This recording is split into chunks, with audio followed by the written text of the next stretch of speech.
I'm sorry for serving you something that didn't taste good. I promise I won't make it again. Oh, no matter what I made, he always criticized it. I reached my breaking point. I decided to divorce and leave the house. Then, something unexpected happened with my husband and our eldest son. When a woman gets married, she's often not called by her first name anymore. My name is Emma, but at work and in the neighborhood, I'm known as Mrs. Taylor. Even at the daycare and school, they call me that. I would be okay if my husband called me by my first name, but he only refers to me as hey or you.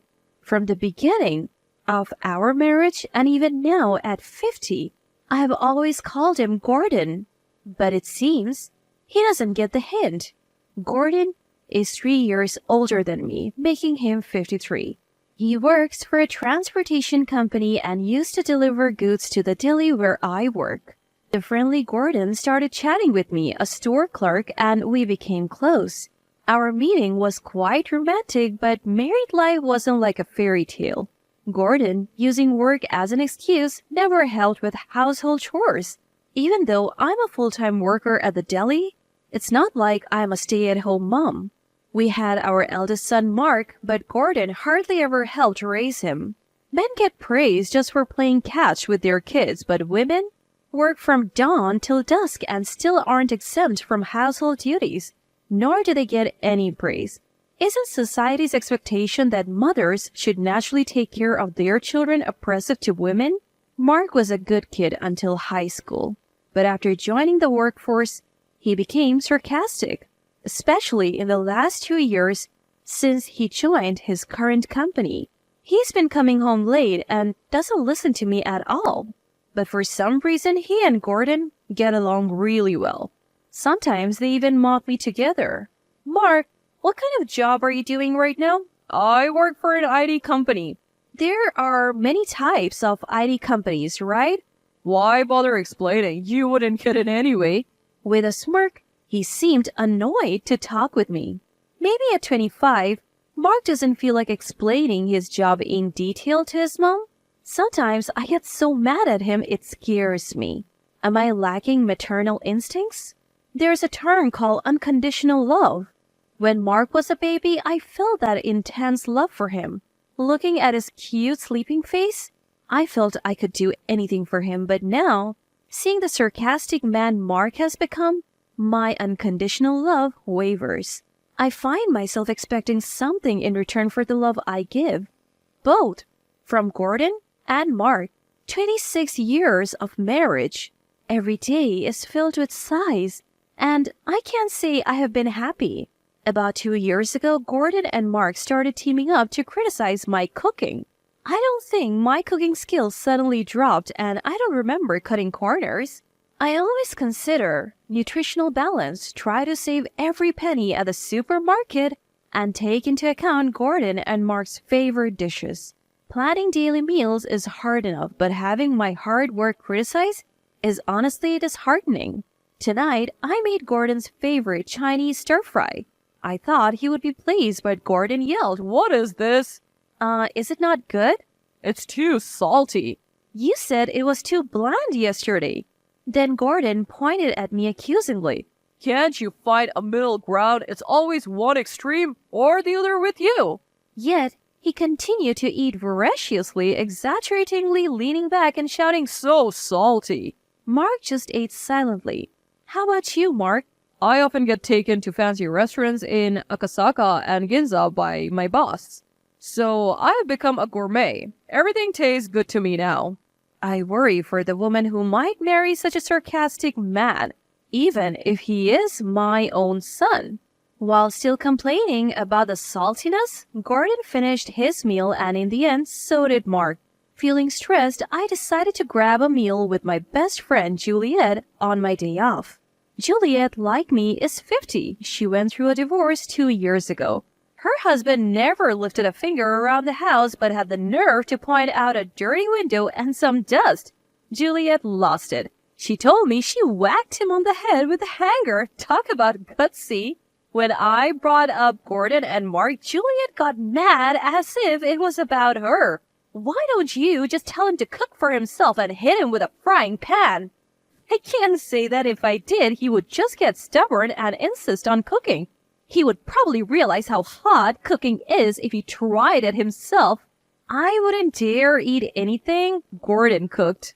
Juliet laughed heartily, but for me, it's a real concern. Ever since I became single, I have been quite popular at work. It's your life, you know. You are living just for your husband or kids. You're only 50, Emma.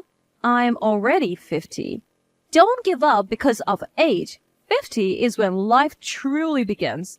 I get asked out for dinner by male colleagues quite often. It's probably because I'm single now. If the guy is single too, there's no issue. Juliet looked radiant. Her confidence and positivity were blinding. Is the ideal mother and wife someone who puts her kids first? Husband second and herself last, is that right? Whether it's right or not, society's norms aren't always correct. Before being a mother or a wife, you are an individual. Life's more fun when you live for yourself. I was taken aback. You're intense, Juliet. Don't call me intense. I'm just normal. Dinner time is always tense for me. In most households, dinner time is a moment of family bonding and happiness. Tonight, I made Mark's favorite, curry rice. But after one bite, Gordon shouted, "What the heck is this? Is it bad?" "It's sweet. Way too sweet. Who makes sweet curry?" Trying to hold back my disappointment, I asked Mark, "Is it too sweet?" I prefer spicy or medium spicy, but more importantly, I know this amazing curry place. I mean, it's not fair to compare a home cook to a Michelin-starred chef. I don't cook just to hear Gordon's harsh words and Mark's sarcastic comments. Without considering my feelings, Gordon sighed. "Oh, my mom's curry rice was the best, just like home." I wanted to tell him to have his mother cook for him every day, but I was afraid of escalating the argument, so I held back. At work, while I was assisting a customer, my manager, Mr. Smith, complimented me.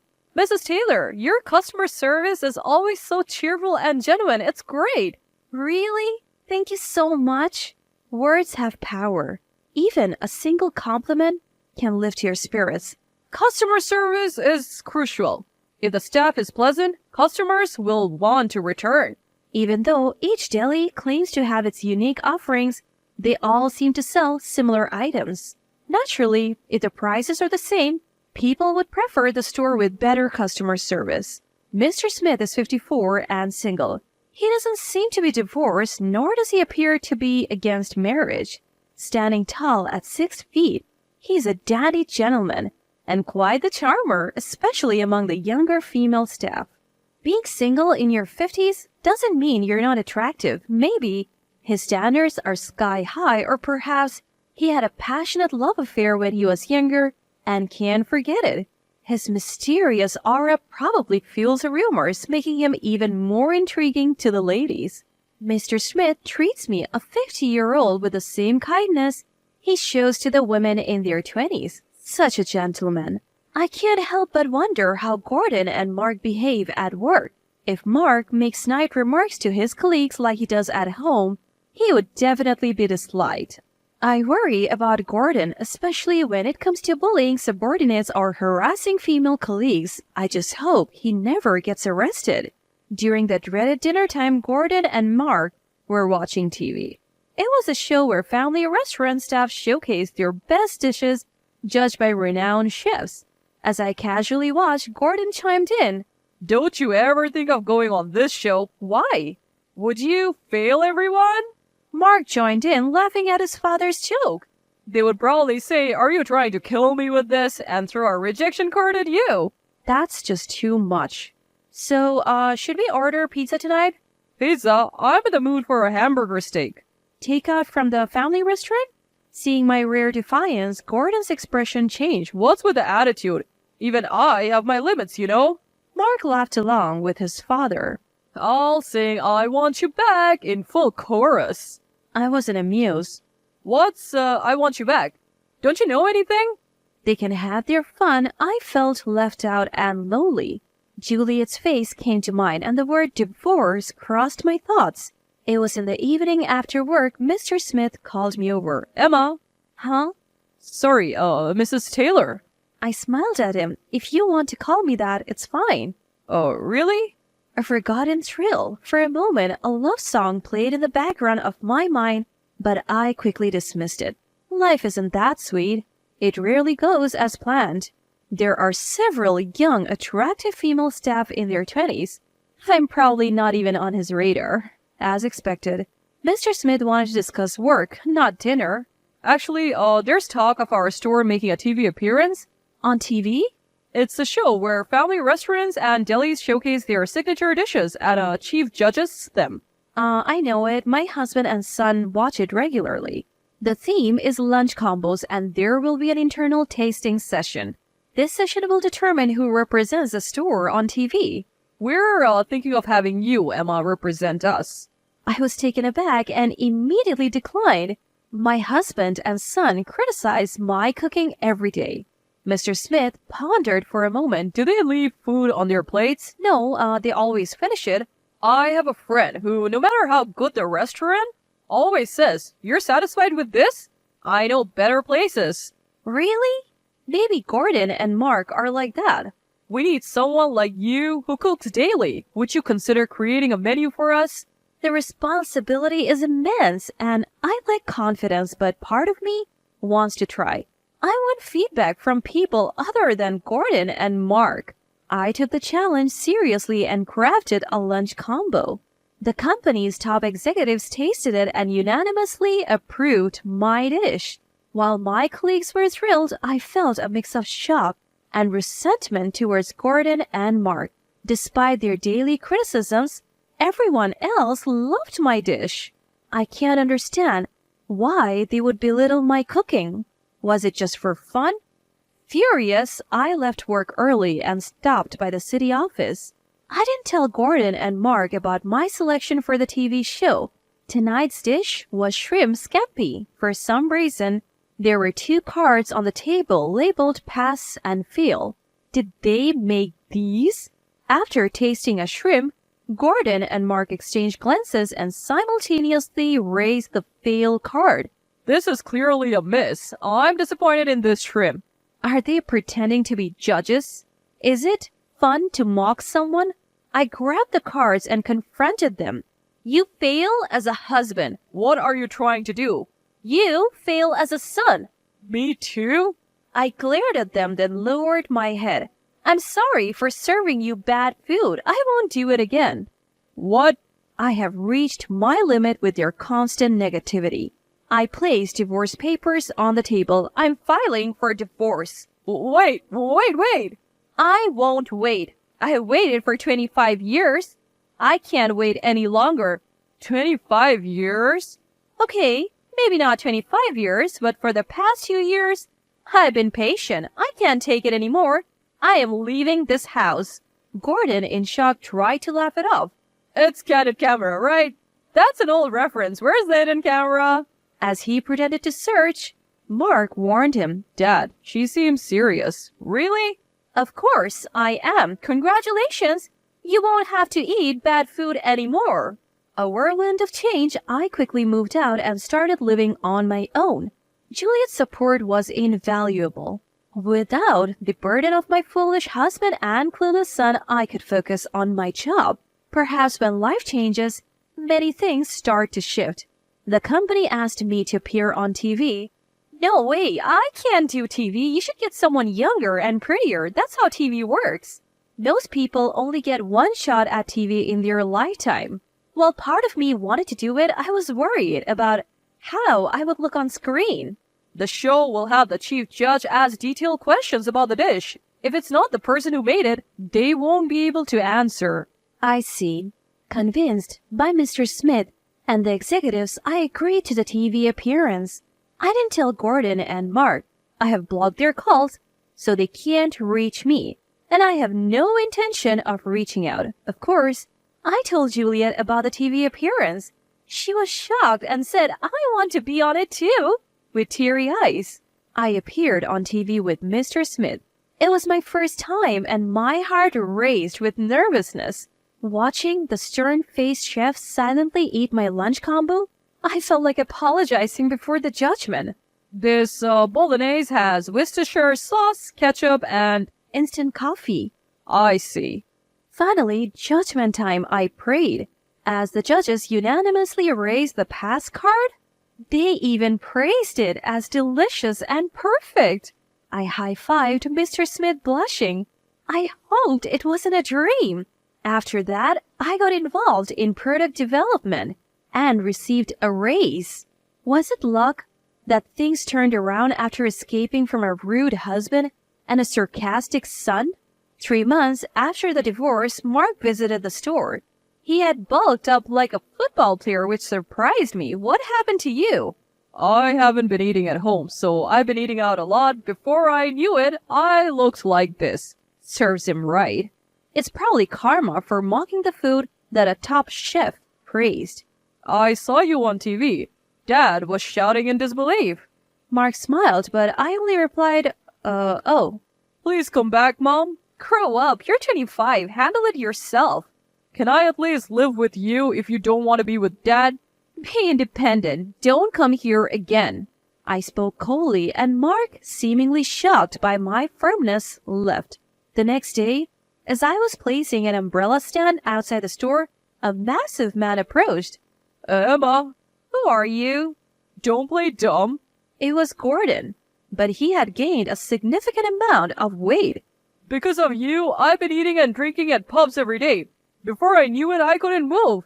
You have no right to call me that anymore. Gordon tried to laugh it off. Emma, please come back. At this rate, Mark and I will turn into Crusher Blackwell. Crusher what? You don't know who Crusher Blackwell? He was a 215-kilo wrestler. His jokes showed no remorse. I don't want to waste my time talking to you. Please leave. Despite my harsh words, Gordon persisted. I apologize for everything, truly. Even as he apologized, I remained silent. Your cooking was always amazing. My mother told me never to praise someone too much. If you keep saying something's delicious, they won't improve. Wait, where are you going? Before Gordon could finish his apology, I had already retreated into the store. But to my surprise, he followed me in. Wait, we were in the middle of a conversation. I have nothing more to say. If you persist, I'll call the police. The police? Gordon dramatically looked around, then back at me. Why bring the police into a marital issue? We're not married anymore. Just give me one more chance. Please leave. Suddenly, Mr. Smith emerged from the back. I've called the police. Maybe you should leave. Who are you? I'm the manager of the store. Why are you intervening in a marital dispute? We are not a couple.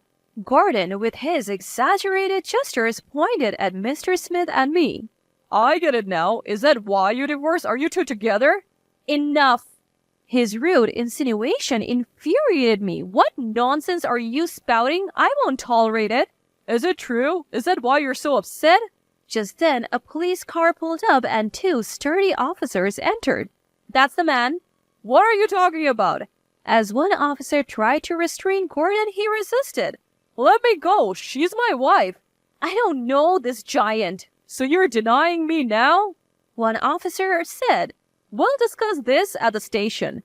The other officer was also thrown off. Had Gordon become so strong as a wrestler? Overwhelmed by jealousy, Gordon's face twisted into a terrifying scowl as he grabbed one of the store's umbrellas. I was taken aback, but Mr. Smith bravely stepped in front of me, arms outstretched.